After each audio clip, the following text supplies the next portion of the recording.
Hollywood movie का शौक रखने वाले लोग आपको हर जगह मिल जाएंगे। क्या आप जानते हैं कि एक हॉलीवुड मूवी की स्क्रिप्ट ऐसी थी जिस किसी ने भी उसे पढ़ा उसकी किसी न किसी कारण से मौत हो गई। इस स्क्रिप्ट को पढ़कर लगभग 6 लोग मर चुके थे। उसके बाद अब हर कोई यह समझ चुका था कि यह स्क्रिप्ट एक शापित है और यह स्क्रिप्ट ही इन सब मौतों की वजह है। और उसके बाद इस प्रोजेक्ट को तत्काल हमेशा हमेशा के लिए बंद कर दिया गया और इस शापित स्क्रिप्ट को किसी रहस्यमयी जगह पर छुपा दिया गया ताकि भविष्य में इसे पढ़कर कोई भी अपनी जान न गंवाए। इस शापित स्क्रिप्ट को आज भी इंटरनेट पर पढ़ा जा सकता है, लेकिन इस शापित स्क्रिप्ट को कहां पर छिपाया गया यह आज तक कोई नहीं जानता। जिस मूवी के लिए यह स्क्रिप्ट लिखी गई थी उस मूवी का नाम अटूक था, जो कभी भी अपनी स्क्रिप्ट के बाहर नहीं आ सकी। नमस्कार, आप देख रहे हैं देश और दुनिया और आज की वीडियो में आप जानोगे कुछ ऐसे ही रहस्यमयी बातें। बस बने रहिए वीडियो के अंत तक। बात उस समय की है जब ईरान के सुल्तान आगा मोहम्मद खान ने अपने 2 नौकरों के आपसी झगड़े से परेशान होकर उन दोनों को मौत की सजा सुना डाली। लेकिन जिस दिन उन्हें फांसी होनी थी उस दिन शुक्रवार था, जिस वजह से सुल्तान ने उस दिन उन्हें आजाद रहने का आदेश दिया और अगले दिन फांसी देने का समय तय किया गया। लेकिन आगे जो हुआ उसे जानकर आप हैरान रह जाएंगे। उन 2 नौकरों ने उसी दिन रात को उस सुल्तान का ही कत्ल कर डाला। बात 1698 की है, जब रूस के सम्राट पीटर द ग्रेट ने यूरोप से लौटने के बाद अपने राज्य में एक अजीब टैक्स लगाया जिसे बियर्ड टैक्स कहा गया था, जिसका मतलब था दाढ़ी रखने पर टैक्स। जो भी व्यक्ति उस समय अपनी दाढ़ी रखता था उसे टैक्स जरूर देना होता था। जब भी कोई दाढ़ी रखने पर टैक्स देता था तो उसे एक टोकन दिया जाता था। अगर किसी दाढ़ी वाले शख्स को पुलिस रोकती थी तो उसे टोकन दिखाने को कहा जाता था।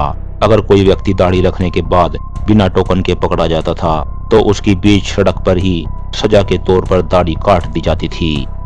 बात 1880 की है, जब थाईलैंड में शाही परिवार के अपने अलग ही कायदे और कानून हुआ करते थे। लेकिन थाईलैंड की राजकुमारी का बनाया एक ऐसा कानून जो खुद उनकी मौत का कारण बन गया था। दरअसल एक बार थाईलैंड की राजकुमारी, जिसका नाम सुनंदा कुमारी रत्ना था, अपनी नाव में बैठकर अपने महल जा रही थी। तभी उनकी नाव किसी कारण से पानी में पलट गई, लेकिन रानी को तैरना नहीं आता था, जिस वजह से रानी पानी में डूब जाती है और उसकी मृत्यु हो जाती है।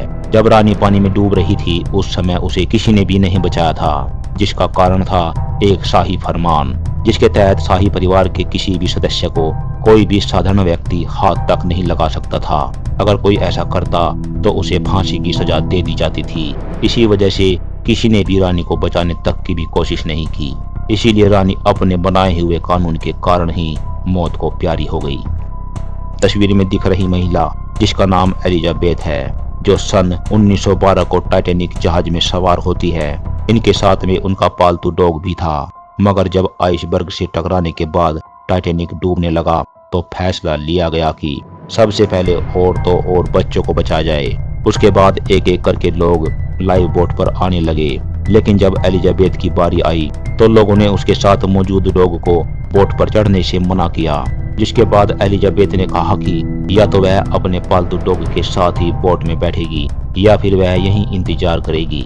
उन्हें बार बार सबने समझाया, लेकिन एलिजाबेथ अपने डॉग को छोड़ने के लिए बिल्कुल भी तैयार नहीं थी। और उसके बाद एक एक करके सारी की सारी बोट वहां से चली गई और आखिरकार टाइटैनिक समुद्र में ही डूब गया। उसके बाद जब बचाव दल उस जगह पर पहुंचा तो उन्होंने देखा कि एलिजाबेथ और उसका डॉग मरी हुई हालत में पड़े हैं। जो मरने के बावजूद भी एलिजाबेथ ने अपने पालतू डॉग को अपने गले से लगाया हुआ था। सच में यह एक मिसाल है। बात 16वीं शताब्दी की है। उस समय पाइनएप्पल यानी अनानास एक स्टेटस सिंबल माना जाता था, जिस कारण उस समय इसकी कीमत इतनी ज्यादा होती थी कि इसे खरीदना सबके लिए आसान नहीं था। इतना ही नहीं, शाही परिवार के लोग अनानास को उस समय अच्छी खासी रकम खर्च करके महज 1 या 2 घंटे के लिए किराए पर भी लिया करते थे। इसे किसी समारोह के दौरान किसी डाइनिंग टेबल पर सजाकर रखा जाता था, जिसकी सुरक्षा के लिए एक कर्मचारी भी नियुक्त किया जाता था। आप इसकी ख्याति इसी बात से लगा सकते हैं कि यूरोप के राजा प्रिंस चार्ल्स II ने एक पोर्ट्रेट ऐसा बनवाया था जिसमें उन्हें एक पाइनएप्पल को एक उपहार के तौर पर स्वीकार करते दिखाया गया था। मिडिल एजेज के दौरान डॉक्टर मरीज की शारीरिक समस्या का पता लगाने के लिए यूरोस्कोपी मेथड का इस्तेमाल किया करते थे, जिसके तहत खुद डॉक्टर उस मरीज के यूरिन को टेस्ट किया करता था, जिसके बाद यूरिन के स्वाद के हिसाब से फ्लेवर चार्ट में देखकर मरीज की बीमारी का पता लगाया जाता था। आपको यह बात जानकर हैरानी होगी कि उस दौरान इस यूरोस्कोपी मेथड से भी सभी डॉक्टर मधुमेह का बिल्कुल सही अनुमान लगा लिया करते थे। उस समय किसी डॉक्टर के लिए मरीज की यूरिन को टेस्ट करना एक आम बात हुआ करती थी, लेकिन आज के समय में यह बिल्कुल भी आम नहीं है।